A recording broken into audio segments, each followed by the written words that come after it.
What are Chinese girls obsessed with? How do Chinese beauty standards make teenagers go under the knife? And what other sacrifices are girls ready to make to become more attractive?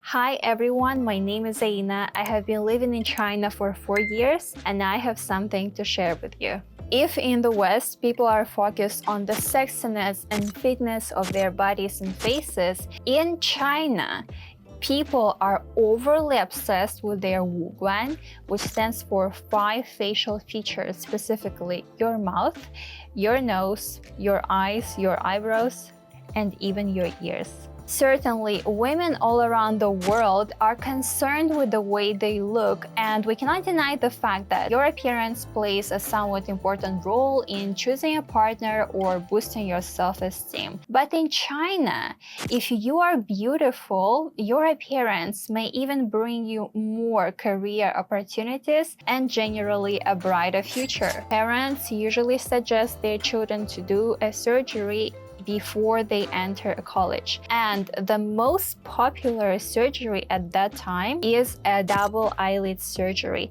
And let me tell you about one misconception. Many Westerners assume that Asians want to have bigger eyes to look more European, but this is simply not true. If you look at Chinese celebrities, Chinese social media influencers, you would notice that they look nothing like a European. Also, Westerners assume that all Asians have monolid eyes, or most of them have monolid eyes. And this stereotype was first introduced in the last century Hollywood, where I believe was a lack of Asian actors. And that's why they would take a white actor and would tape their eyelids so that they become a single eyelid.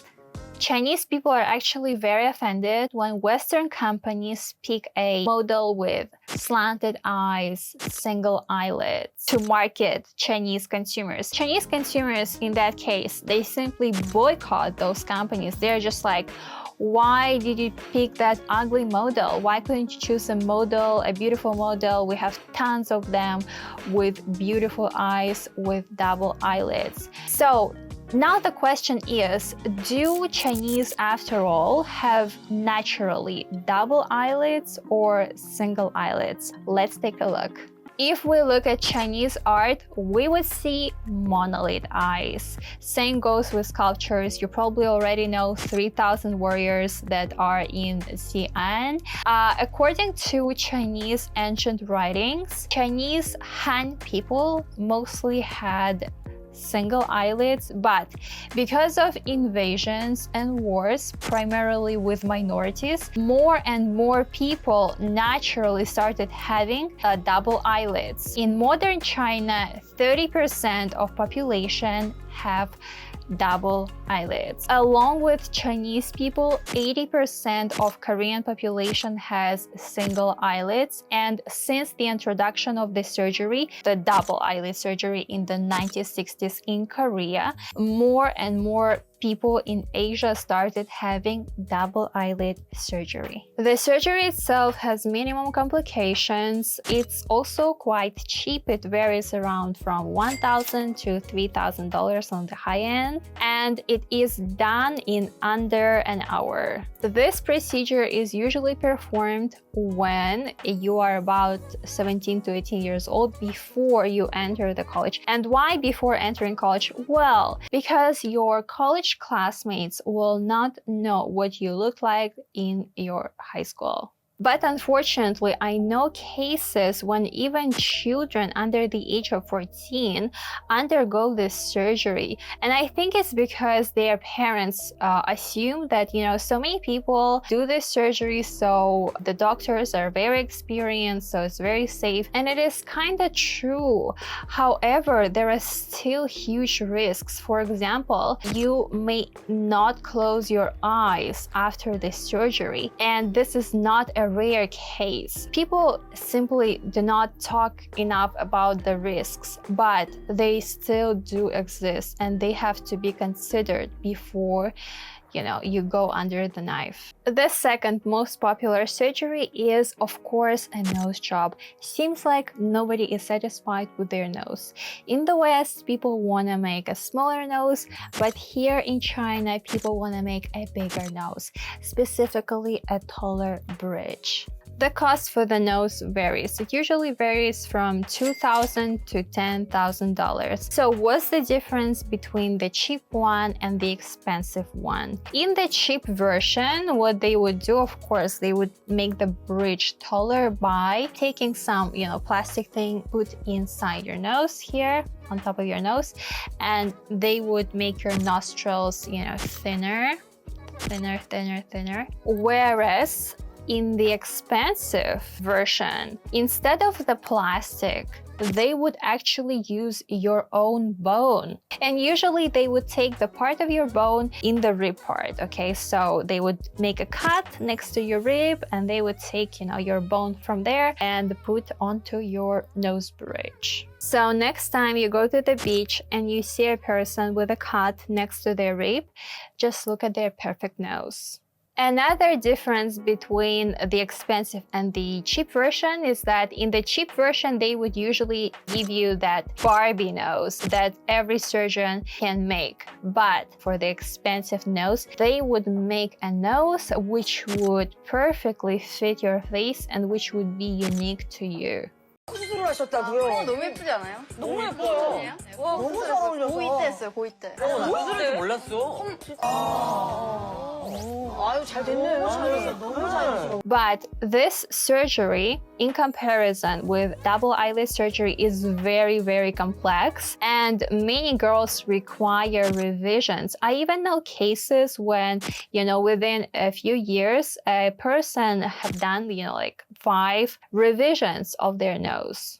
And now I'm gonna quickly list the rest of the surgeries which are weird but are very trendy now in China and cater specifically the Chinese taste. Number 1, elf ears, or simply bigger ears. I don't know, Chinese are very obsessed with big ears, and I have a theory that all girls want to have bigger ears because when you make them big, your face looks smaller, and Chinese people are obsessed with small, tiny faces.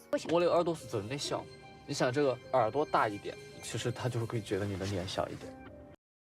Speaking of a smaller face, the next 3 surgeries have something to do with the shape of the face. So, the second surgery is shaving your bones to reach that desirable V-shaped face. But basically, this procedure is really complex and may have really a lot of complications. So, not so many people are ready to do that. That is why people consider a chin implant or a chin filler. Actually, I'm told many times that I myself have a chin filler, although I do not. And the first time I heard it, I was like, is it even a thing? And now I know it's a real thing and many people do that to reach that desirable V-shaped face. Chinese do a hair transplant. Basically, they would grow the hair on the forehead to achieve a smaller face. For example, like this one. They would do the hair starting growing from here. And also, they don't like the square. It has to be the oval face. And I think it starts from $2,000 or something for a girl, to transplant hair from, on your forehead. The next thing actually comes from Korea because there is no even English translation for this. It is aegyo-sal. For example, when I smile, you see the fat under my eyes and it makes people look younger. If some people lack, the fat there, the fat reserves, especially when you get older, you lose the fat from the face. So a lot of people consider to put some fillers, I believe it's fillers, under the eyes to achieve that youthful look. And the next one, it's actually very weird. I never considered that before, but people are in love with Cupid bow. And in order to achieve it, not only they would consider the fillers, but also they would consider the cuts under your lips so that to achieve that Cupid bow look.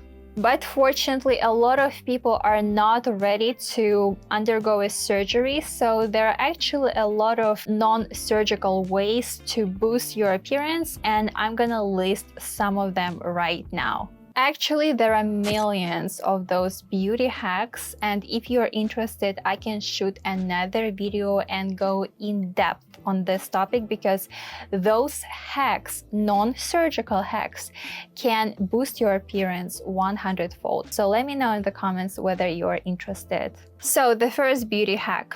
Instead of doing the double eyelid surgery, many girls just buy those double eyelid stickers or double eyelid gels to achieve approximately the same look that the surgery would give them. And the second beauty hack is a nose makeup. So because the face is quite flat, so there is not quite much, a lot of shade here, so they would add the shade with makeup. Beauty hack number 3. I think you probably already heard about the lenses that make your eyes bigger. So yeah, that's the thing, and I'm wearing those contact lenses right now. Next, 90-degree shoulders. Actually, you can achieve those shoulders through exercise. And why do Chinese girls desire those shoulders so much?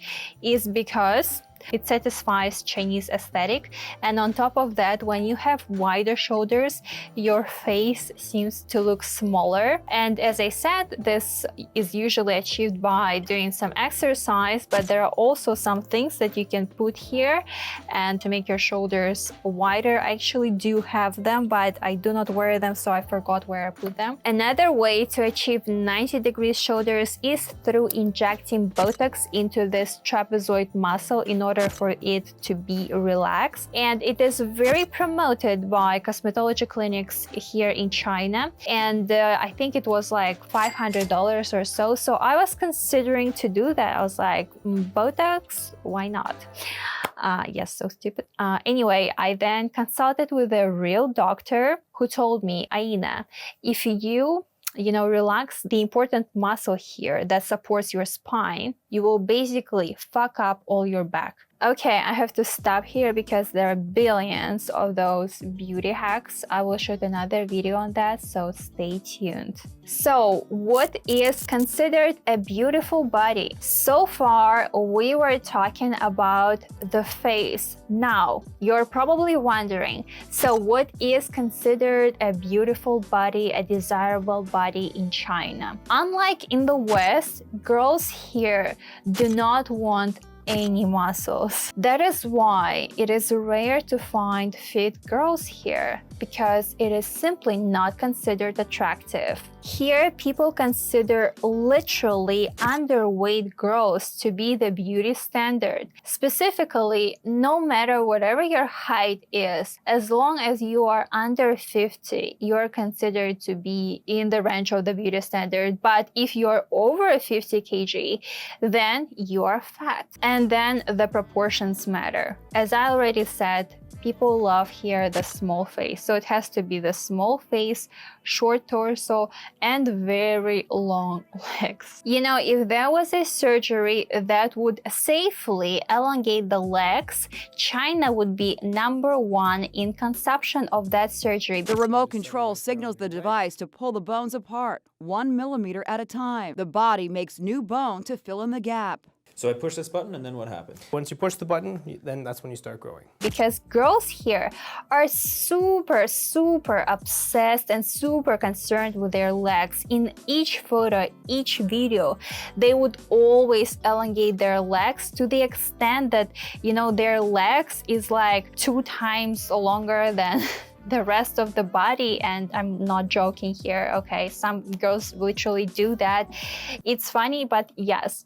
But personally, in 4 years of living in China, I have never seen a girl with proportionally long legs. I have seen tall girls, yes, like 180 and taller. But if I do see a long leg girl, the next thing I do is I look at her shoes to see whether this is worn.